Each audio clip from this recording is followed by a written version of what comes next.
അപ്പോൾ നമ്മളിന്ന് മത്തങ്ങാക്കറി ഉണ്ടാക്കാൻ പോവാണ്. മത്തങ്ങയുടെ പകുതിയുള്ളൂ കേട്ടോ. അപ്പോൾ ഇത് ചെത്തി കഷ്ണമാക്കി എടുത്തിട്ട് കാണിക്കാം. ചെത്തി കഴിഞ്ഞു കേട്ടോ. ഇത് കഷ്ണമാക്കട്ടെ. കഷ്ണമാക്കിയിട്ടുണ്ട്. ഇത് കഴുകി വാരി കുക്കറിനകത്തേക്ക് ഇടാം. കുക്കറിലാട്ടോ വേവിക്കുന്നത്. മത്തങ്ങയിലേക്ക് ഒരു കുഞ്ഞ് സവാള അരിഞ്ഞിട്ടിട്ടുണ്ട്. പിന്നെ കറിവേപ്പില ഇട്ടിട്ടുണ്ട്. കുറച്ച് മഞ്ഞൾപ്പൊടി, കുറച്ച് ഉപ്പ് ഇട്ടു. ഇനി കുറച്ച് വെള്ളം ഒഴിച്ചിട്ട് വേവിക്കാൻ വെക്കാം കേട്ടോ. ഒരു വിസിലിന് തന്നെ ആവും. തേങ്ങാക്കറിക്ക് അരയ്ക്കാൻ വേണ്ടിയിട്ട് തേങ്ങ, പച്ചമുളക്, ചെറുജീരകം, ചെറിയുള്ളി, മഞ്ഞൾപ്പൊടി. അപ്പോൾ ഇത് നന്നായിട്ട് അരച്ചെടുക്കണം കേട്ടോ. വേവിച്ച് വെച്ചിട്ടുണ്ട്. അപ്പോൾ അതിലേക്ക് ഇതാ അരപ്പിടാൻ പോവാണ് കേട്ടോ.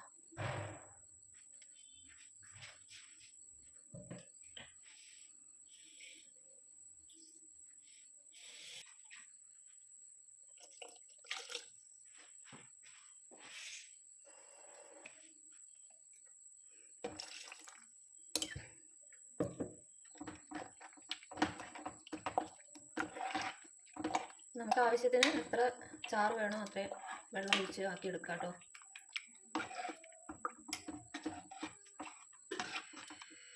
കുറച്ച് മത്തങ്ങ ഞാനിങ്ങനെ ഉടച്ചു കൊടുക്കുവേ. മൊത്തത്തിൽ ഉടക്കില്ല, കുറച്ചിങ്ങനെ ഉടച്ചു കൊടുക്കും കേട്ടോ.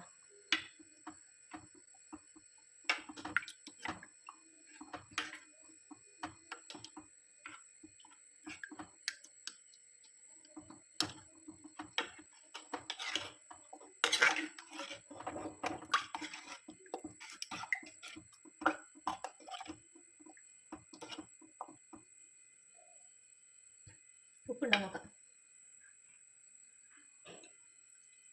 കുറച്ച് ഉപ്പും കൂടി ഇട്ട് കൊടുക്കാം.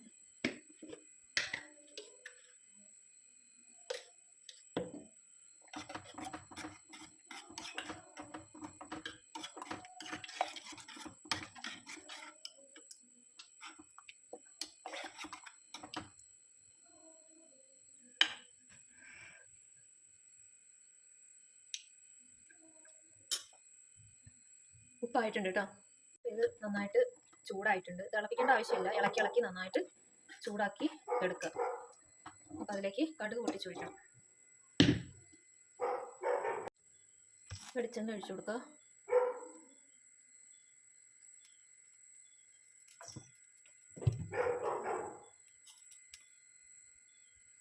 കടുക് ഇട്ട് കൊടുക്കുക.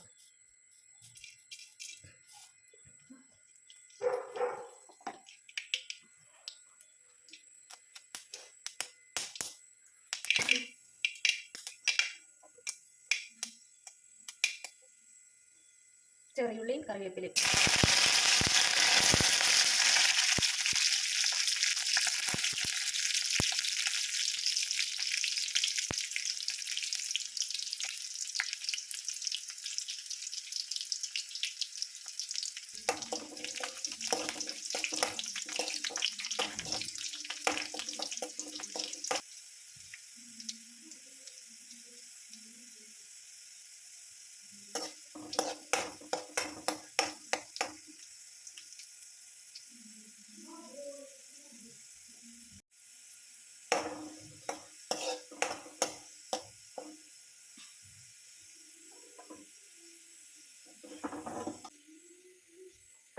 ഇതിലേക്ക് ഒഴിച്ചു കൊടുക്കാം.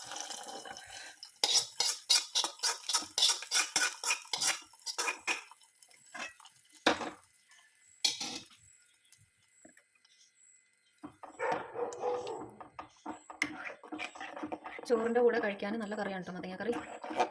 നല്ല ടേസ്റ്റുള്ള കറിയാണ്. അപ്പോൾ ഇതിൻ്റെ കൂടെ തൈരും കൂടെ ഉണ്ടെങ്കിൽ സൂപ്പർ ടേസ്റ്റാണ് കേട്ടോ. മത്തങ്ങാക്കറി കൂട്ടുമ്പോൾ അതിൻ്റെ കൂടെ തൈരും കൂടെ കൂട്ടുകയാണെങ്കിൽ നല്ല രസമാണ്. എല്ലാവരും ഒന്ന് ട്രൈ ചെയ്ത് നോക്കുക. അപ്പോൾ അടുത്ത വീഡിയോയിൽ കാണാം.